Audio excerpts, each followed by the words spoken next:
All right, I have to talk about this because this is, even though it's only anecdotal evidence of something, it is, I believe, something all too paradigmatic um, in so many ways of a certain pervasive mindset amongst a certain demographic of people. And I want to just examine it a little more fully here um, for that reason. So, this is from a blue check mark. Good old blue check mark. No, I'm not reading this off of Twitter because I avoid Twitter except when I'm going on my fugitive Twitter page to visit the couple of people that I find worthy of visiting on Twitter. I don't just go wander out into the wild and pick fights with strangers or read stupid things that strangers say and uh, and pick fights with them. Uh, so, anyway, you may have read this already, but let's just go over it together. This person writes, "My family will have an empty chair at our Thanksgiving table this year." Empty chair hashtag. I guess other people writing like this? I don't know. Not because we lost someone to cancer or trauma or violence or war, but because we lost someone to hashtag misinformation. Only only the Bajed may attend for safety. Many families will feel this pain. Sad but smug face emoji. And here's a picture. Here's the picture of the empty chair. So this lady and her family excluded some person from the Thanksgiving table because he or she opted not to get a certain uh, hot beef injection, hot sludge injection, toxic sludge injection.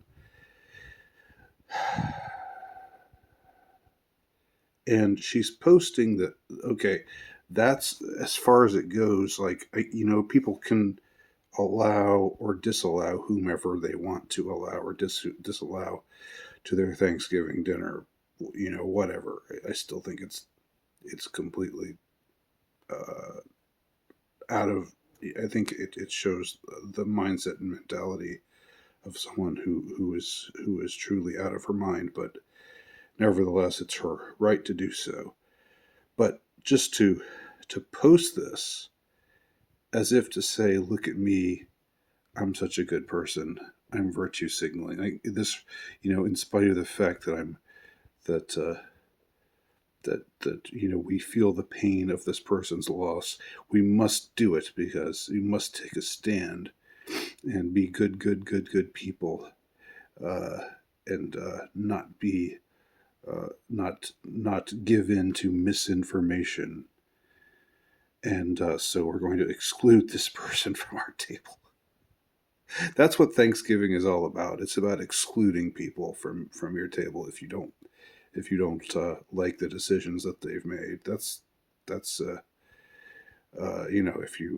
if you find yourself on the other side of a culture war divide, exclude the other person and be self righteous about it and virtue signal about it on social media and pretend to be sad when actually what you're doing is patting yourself on the back and giving yourself a blowjob um, over how damn virtuous you are because you have not given an inch to misinformation. I have to say I can't imagine this going the other way. You know, if you had a family full of non-Baj people and who refused the Baj on principle, but one person took it. Uh, I don't see somebody. I don't see anybody in that situation posting something like this. Well, we don't. Well, we had to leave this chair empty because this family member of ours took it in the arm, you know, instead of taking it in the rear, took it in the arm this year, and we just can't stand for that. No, it's only this particular subset of people, the blue check marked types, the holier than thous. They're the ones, the ones who are uh, preening and virtue signaling in this kind of way.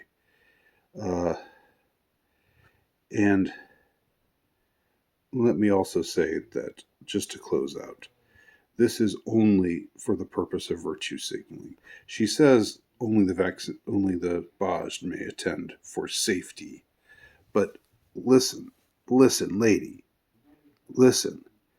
If you believe the official line that the Baj actually works, well, then it works, okay? And therefore you've got nothing to fear from someone who's non-Bajed. Plus, if you believe the official line, then the Bajed can still get this alleged virus, this supposed virus, whatever the hell they say it is. I'll just stipulate that it is indeed real, for the sake of argument. But if you believe the official line, if you buy into the official line, then you can still get it and you can still pass it along to someone else. So this makes no sense. Okay? The idea is that if you get it and if you're Bajed, then you won't get the symptoms, you won't get as bad a case of it. But that doesn't mean that you won't be contagious. So there's absolutely no reason, unlike with the mask thing, where there was some trumped up notion that if you didn't put this thing over your face, that you were going to kill grandma. I mean, I've discussed that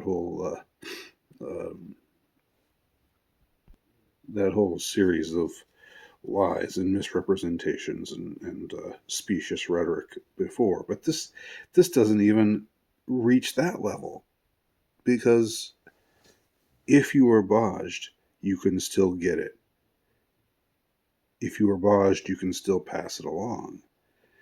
If you are Bajed and it works for you, then you will not get it as severely, but you can still pass it along. So whose safety? You say this is for safety's sake. You're excluding this person for safety's sake. There's no safety issue here. It's all about moral preening and virtue signaling.